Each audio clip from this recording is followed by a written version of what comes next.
Oke, selamat pagi teman-teman. Sebelum saya mulai, saya mau sharing sedikit mengenai bagaimana sebuah perusahaan itu bisa growing atau semakin besar dari waktu ke waktu.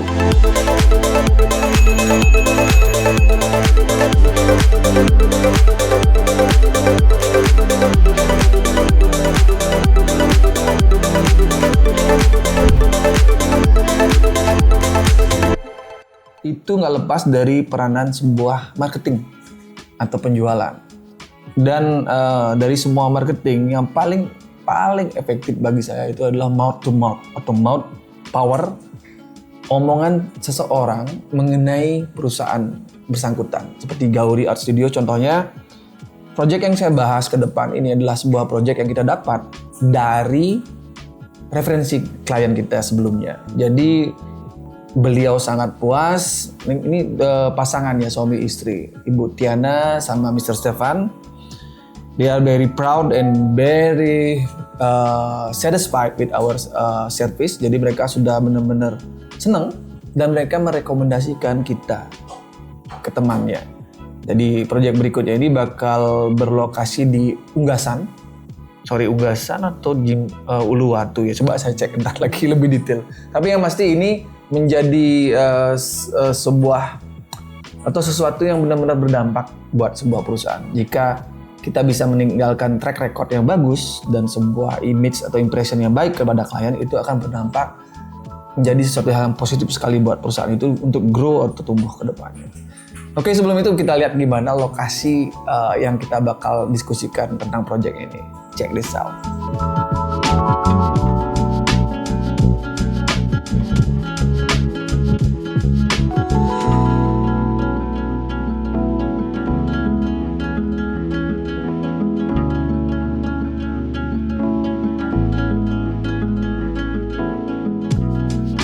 Oke, that was the location, teman-teman. Ternyata posisinya ada di Balangan Uluwatu. Jadi simple ya, lahannya nggak ribet-ribet banget, nggak di cliff, ini rata. Daerahnya juga punya jalan akses yang private road. Masalahnya ada bangunan yang sudah dibangun di sana dan cukup tinggi, besar. Saya ingat banget ya. Untuk saya cek di sana sama Yogi, sama Bu Tiana. Ibu Tiana ternyata di lahan ini akan ada 2 pembagian lahan, yang mana yang lebih besar itu digunakan oleh Ibu Amelia dan Didir, itu suaminya. Itu kan bakal jadi, ini akan menjadi dream project.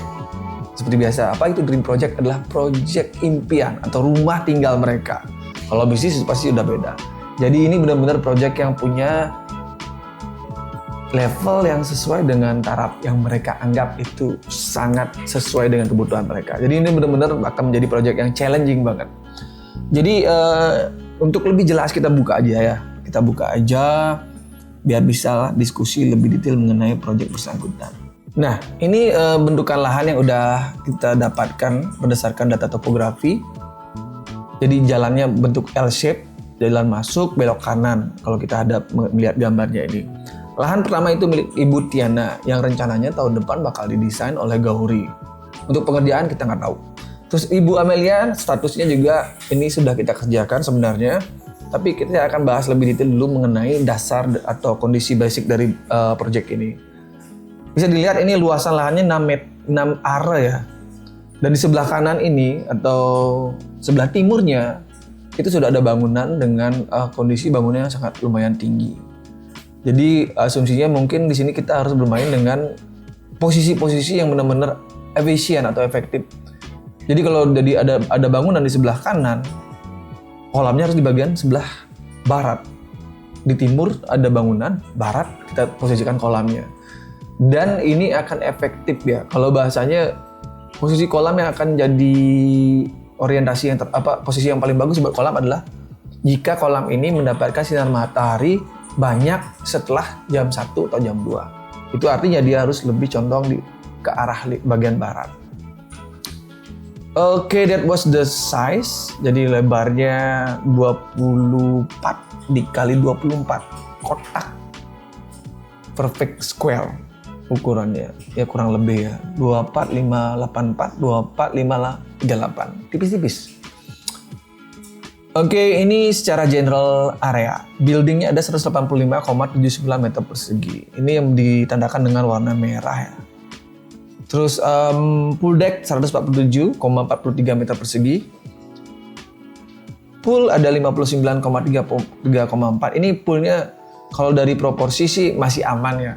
Saya lebih senang bikin pool yang panjang, biar orang tuh bisa laps. Tapi di sini mereka berasumsi karena ini rumah keluarga, buat ngumpul-ngumpul, jadi mereka bikin kolam yang benar-benar lebar, bisa menampung orang lebih banyak. Jadi itu yang dibahas kemarin. Storage kita punya 8,21 meter persegi, itu berwarna orange di pojok depan. As usual, this will be the first area before you come to the site. Masuk ke dalam dari bangunan tersebut. Jadi kita bisa nyimpen storage, barang-barang di situ dan machinery atau kelengkapan mesin yang lain. Mereka punya maid room. Ini sesuatu yang paling langka ya. Kalau kita punya proyek bule, mereka nggak punya maid room. Kalau udah yang namanya tipikal Asia, mereka punya namanya kamar pembantu. Nggak pernah saya ngedesain yang namanya villa atau klien bule, mereka punya maid room. Cuma di klien Asia aja, jadi spesial. Seperti Pak di Rainbow contohnya, project di Lepang, selalu ada maid room. Jadi maid roomnya 18,25, outdoor shower 1,86 dan pathway ini untuk area sirkulasi yang diwarnakan dengan warna sebentar, sirkulasinya mana dia? Ini di bagian belakang bangunan ya, sirkulasi belakang, sebenarnya kebun juga sih hitungannya. Itu bakal di scene paving, itu luasannya 21,5 meter persegi, garden 117,26. Jadi dari luasan total ini kurang lebih diambil 20% ya. 20-30% area untuk kebun. Masih aman sekali. Dan di lantai 2 itu building size-nya 139,27. Jadi kalau dijumlahkan, kalkulator 185,79 ditambah bentar. 139,27.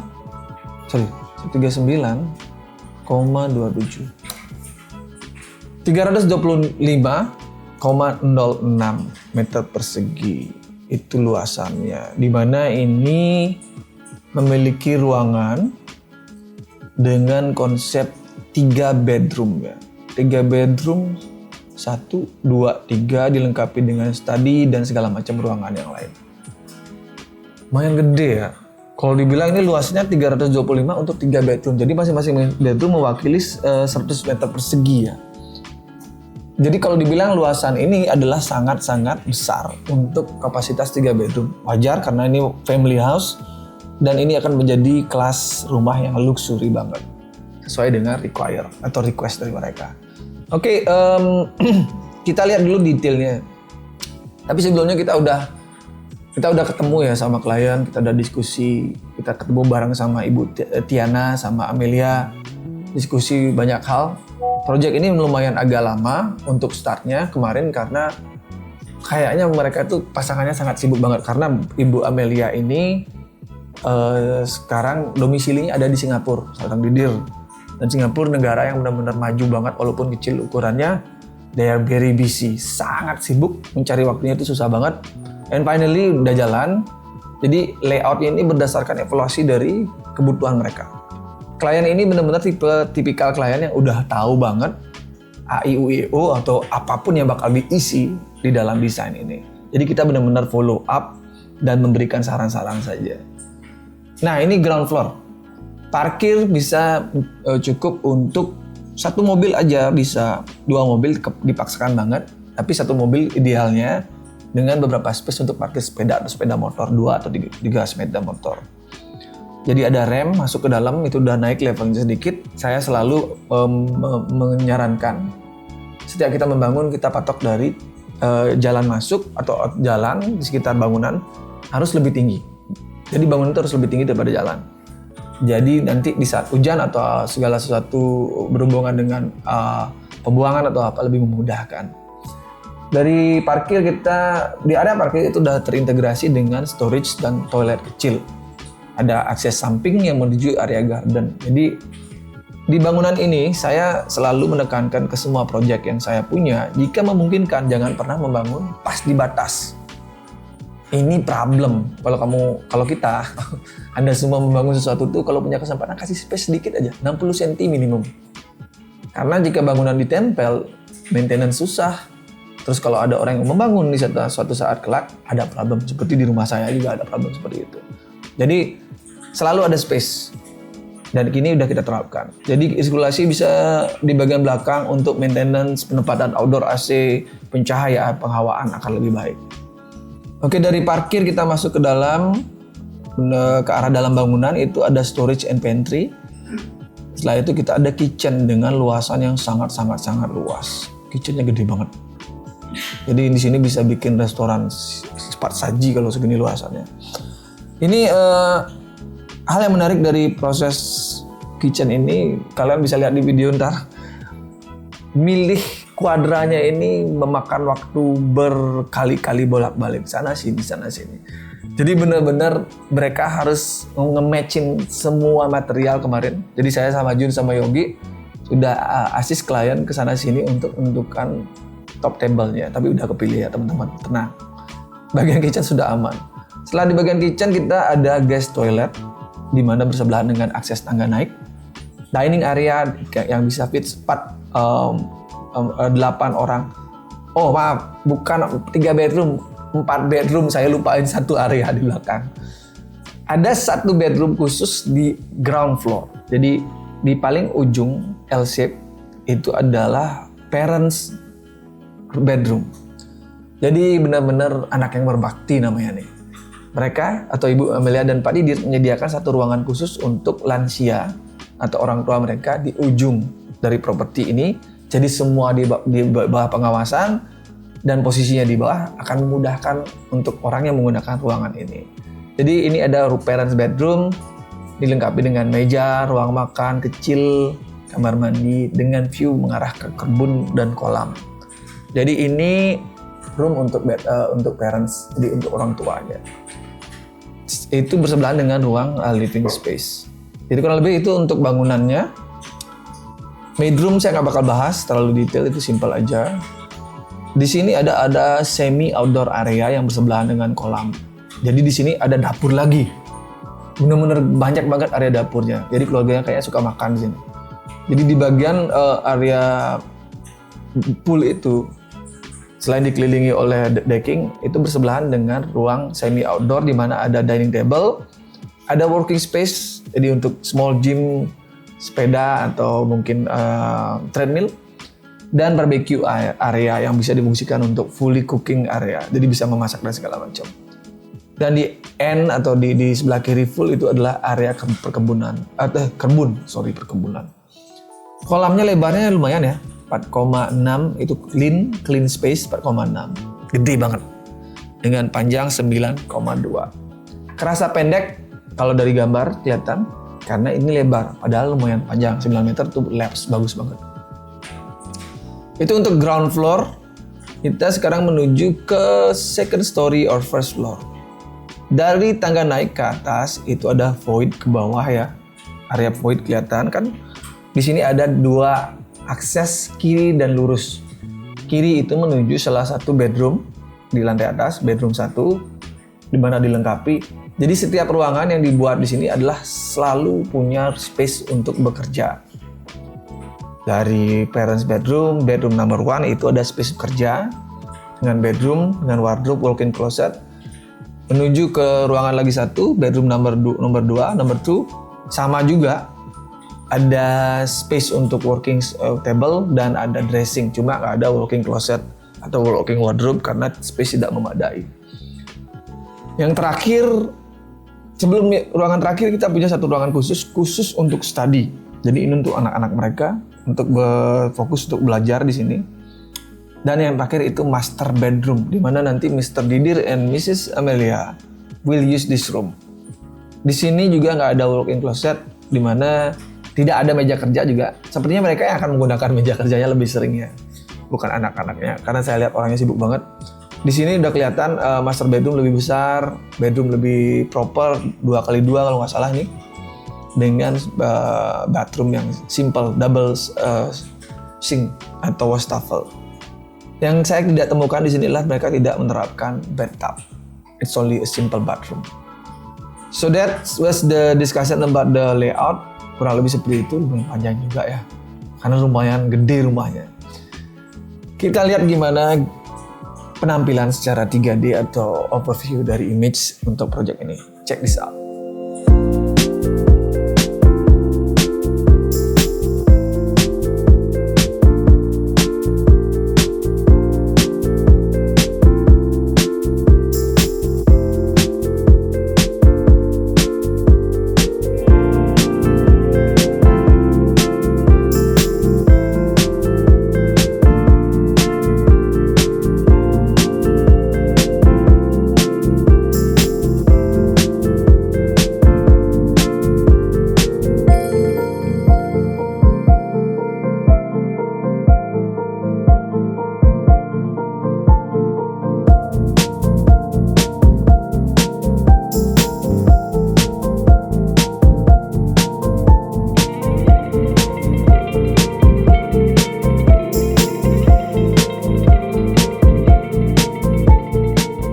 Kalau nge-review pakai bahasa Indonesia, pakai bahasa Inggris saya harus nyari vocabulary dan pengertian yang tepat untuk sebuah proyek, tapi sama-sama aja. Poinnya dari proyek ini adalah, saya tutup dulu, selalu menarik jika kita ketemu dengan klien yang keluarga atau pengen membangun proyek impian mereka. Mereka pasti punya standar-standar tertentu yang harus kita ikuti. Di Ubud contohnya punyanya band dengan Lydia.